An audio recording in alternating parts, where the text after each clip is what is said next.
Welcome to the Norman Moore edition of Varsity. I'm Ryan Aber, joined by Justin Harper.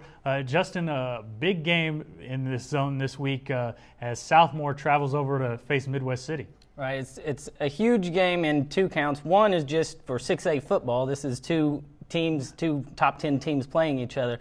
But for Southmoore, this is the measuring stick they've been waiting for. You know, all summer people have talked about how much better they are and how much they can make an impact. And it's been pretty amazing that people are talking about like that about a 2-8 team last year. But now, you know, they beat a good Edmond Memorial team in the first game. But now they're going up against a very good team. They're going to see what they're made of, and it's as important to them as it is the rest of 6A to see if they're for real.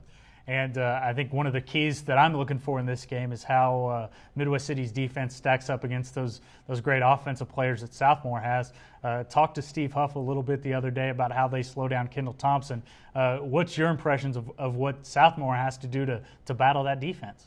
Well, I don't know how you can slow down Kendall Thompson because he can run and he can throw.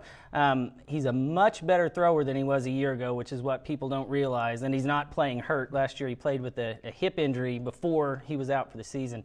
But when you have Derek Sorowski, who was second in 6A in receiving last year, and Nico Simons, and then now they add Austin Haywood at tight end, I mean, you sort of have to pick your poison. And then they can run the ball, too, with Keon Thompson, and the backup, Andrew Long, is also doing really well. So basically, Midwest City is going to show them speed that they've never seen before, speed that will match up or maybe even be better than theirs.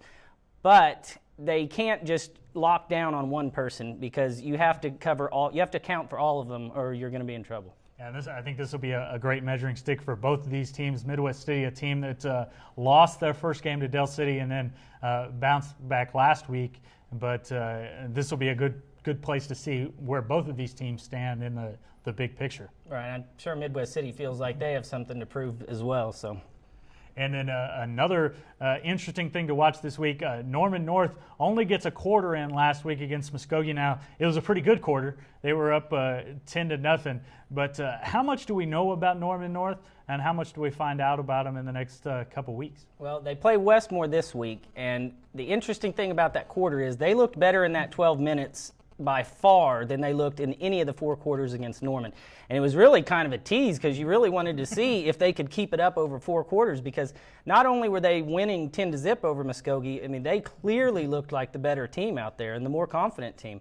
And you wonder if that's going to keep up, they're going to be better than people thought they would be, which is, you know, probably somewhere between 5 and 10.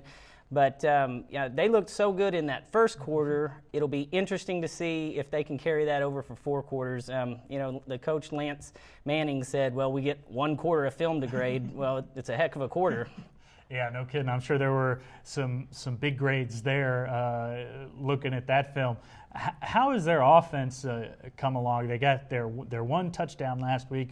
Was on a kick return, I believe, right? Right. And but they're obviously breaking in some new players. We've talked about their running game, their quarterbacks. How are they progressing? Well, the running backs they're just all solid, but they have so many, and so they're never going to have a tired back in there. They're going to run some two-back with Nick Canavan and also with Ray Denby and Richard Peoples and Jamar Harrison, Chris Riley. I mean, they're all solid backs, and they all come in and spell each other, and so they're never tired. Brad Valentino, the quarterback, he's still in the fledgling stages. Lance Manning isn't putting him in tough spots, but he's got a good receiver in Scott Whitaker, and Daniel Davis is a solid tight end, so he can throw the ball when he needs to. When they got their field goal, he had thrown the ball down the field well. Well, that'll be certainly an interesting thing to watch as well. Justin, we appreciate you joining us. Thank you for joining us, and check us out every day at newsok.com/varsity for the best high school coverage anywhere.